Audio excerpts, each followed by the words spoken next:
He certainly likes the quick stuff. Especially when getting paid. Well, no game on in the background because there's now no game. Lords was done in 2.5 days.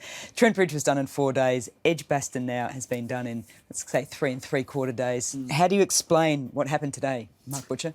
Well, I always had the feeling that, with West Indies being, 2 down last night, that with Holder coming in at 6, Holder hasn't looked particularly permanent throughout the course of the series. And a relatively long tail with Alzari Joseph coming in at number 8. It would take, a little bang bang from England, however long they had to wait for it. A couple of wickets in quick succession, and things might fall over pretty quickly. And as it happened, the first session was excellent. I thought Kev Hodge played superbly. I'm thrilled for him because I think he looks like a proper player. Yeah. 31 years of age, so clearly no spring chicken. But in terms of Test matches, he's very inexperienced. But he looks like he can really play. I think Mikhail Louis has a really good chance of becoming a very good player as well. That was an important knock for him. Yeah, wasn't it? It was, and I also think that there's a lot of room for improvement. I think he'll learn an enormous amount from this series in terms of just a couple of things that he might need to do in order to kind of just to get to that next level as a Test match opener, and he will be all the better for it. There were some players, obviously Mackenzie, that the left-hander had an absolute shocker. I think he averaged 6 or something for the series. So that's, it's unlikely that he's going to make it for that South Africa series. And Josh De Silva fights like hell, but in the end it was Mark Wood, wasn't it? The difference between the two teams. England only 60 ahead this morning. Hadn't wiped out the deficit by lunchtime, and you just thought, oh my goodness, it's just going to take one spell, and England got the ball reverse swinging, and then the writing was on the wall. And that one spell by Mark Wood after lunch, 6 overs, 5 for 9. Josh De Silva walked on his LBW. Yeah. Like it was just. Yeah, I mean he was bowling rockets, wasn't he? I mean he bowled magnificently at Trent Bridge and barely picked up anything to show for it. And Ben Stokes said to me at the presentation after that game, he said he's playing next week because someone's going to get it. And it was the West Indies, unfortunately, in this fourth innings.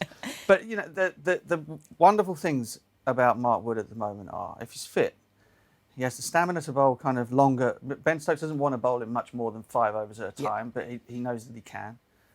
His control has become extraordinary, really, for somebody who's tearing in and bowling every ball like it might be his last. Yeah. Well, the 1-2 to get Seals, where he pinned him to start with, and then straight to the stumps. Yeah, bouncer right on the button, and then middle stump flying out of the ground. But he can also do it. He can do it with conventional swing. He can do it with reverse swing. Obviously, Brody keeps saying that it's much easier to bowl reverse swing because the ball, you just start it off in the right place and it will do it. But it's not so easy to do it at 90 miles an hour. Because most of us can't bowl it that far. And also, at times when the ball wasn't doing anything at all, he was always around, in a really good sort of line and length, challenging the bat. So he's become a very sort of mature bowler. He's not just a tearaway that comes in the front and the living daylights out of people. He's actually quite an incisive weapon for Ben Stokes as well. So thrilled for him. The rest of the team were absolutely thrilled for him too. Yeah. Crawley injured his hand dropping a catch, which is probably the only sort of bad mark really for England over the series. Did you think Ben Stokes would open, or do you think they're just going to slide everyone up one? I mean, I don't know. It was kind of, given that they only needed 82, it kind of didn't warrant a great deal of discussion, did it? It was kind of, someone's going to come out and they'll charge and try and get it knocked off as fast as possible. And then when Ben came down the stairs, it was kind of, it makes sense, He looked good in the first innings, made 50, hadn't made runs for a little while, and was kind of hadn't quite looked himself with the bat. But also it's that statement, isn't it? I've got a brilliant number 3 in Pope who's going great. Joe Root has played magnificently in the last 2 Test matches at 4. Harry Brook is still a youngster but averages 60. We're going to leave all of those guys where they are. I'm the boss. I will go out. I'll change my position and go out the door and lead us home. In the style that I've advocated other people play in ever since I've taken over. So it was pretty perfect. He's the boss and he bossed it. So he almost ticked off the fastest 50 in Test match history. That was 21 balls by Inzamam ul Haq. Misbah. It was that too. But did get the fastest by an England player. By an England player, yeah. Another great all-rounder. The Beef. Overtook the Beef, yes. And it's, in the modern era, you hear those records. And you think, well, surely that none of those are going to stand for very much longer. I mean, England's fastest Test 100 is still 76 balls by Gilbert Jessup, which was, I mean, even before I was born.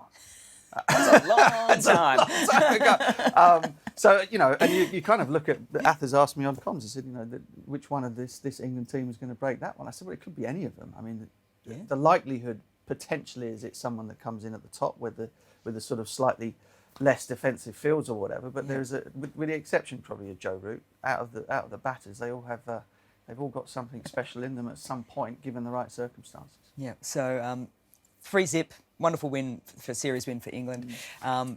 Overall, though, I think the thing that stands out for me, Smith, Atkinson and Bashir as three young guns, Smith and Atkinson on debut this series, really stood up. I mean, Atkinson was superb, player of the series. Yeah, player of the series, 22 wickets, showed that he could bowl conventional sort of line bowler at decent pace, you know, high 80s with the new ball. Conventional swing, reverse swing, was able to rough batters up with the short ball stuff. Pretty much ticked every box. Played a couple of great hook shots for 6 as well. Coming in at number 9. That's for sure. So yeah, brilliant for him. And England have had their eye on him for a little while. And with stuff like that, it's just the hope that you plug the player in and he delivers what you think he can, and he did in spades. Albeit, you know, the West Indies at times were not the sternest of oppositions, but what a way to start your Test career. Jamie Smith, I mean, the best thing I can say, or the kindest thing that I can say about him, is that you didn't notice him when he kept. Yep. Very, very competent, very smooth, barely made an error. And with the bat, again, I've seen at Surrey County Cricket Club, and I've heard from gurus as knowledgeable as people like Ian Chappell, that he is very, very special with the bat, and you know, he showed us that. It's such a shame he didn't make the 100 yesterday, but some of those. Chappelli said that quite a while ago because he was out playing club cricket in Sydney. Ago. Yeah, 5 years ago. He called me and said to get Alex Stewart's number. Actually, he wasn't just chewing the cud. No. But he happened to mention out of nowhere that this kid Jamie Smith's playing club cricket in Sydney, and he looks really special. So he called it right.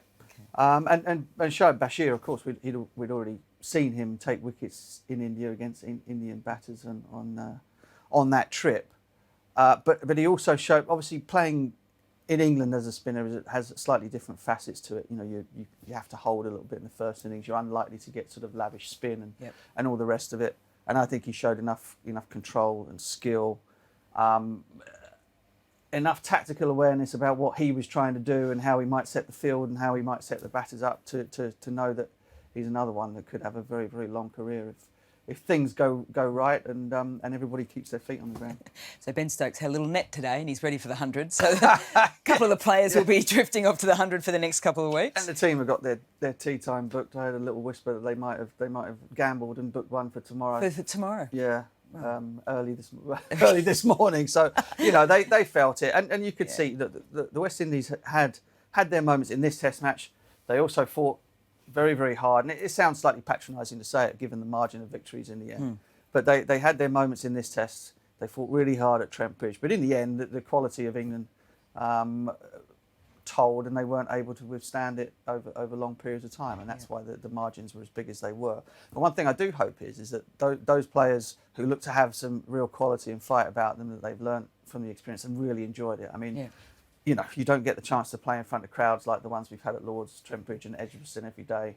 You know, I should imagine even back in my time, touring teams love playing here because not only did they get all of that, but they used to whoop us as well. Yeah. But, so they haven't done any whooping, but they've had the chance to play, you know, Test match cricket in England where people love the game, come out and support it. You get to play in front of packed houses, and it feels like a real event. Well, they're going to have to learn quickly because I think it's about 10 days before they play South Africa. Yeah, at least they'll be at home. You know, there'll be a little more home comforts for them in terms of the conditions anyway. And the beautiful thing for us is the Test match summer hasn't finished, so a little bit of break. Sri Lanka coming up. Can you just cast your mind forward very, very quickly? Can you see any major changes for England? I wouldn't have thought so. Obviously, you know, Mark Woodall, I don't know if he's due to be playing in the 100, but they'll probably wrap him up in cotton wool and get him ready specifically for that series, see if they can get 3 games out of him back to back. I don't see a massive amount in the way of changes. You know, obviously Dylan Pennington was with the squad and with the team throughout this series without playing a game, and we'll see. You know, Chris Wokes picked up a little niggle in the thigh.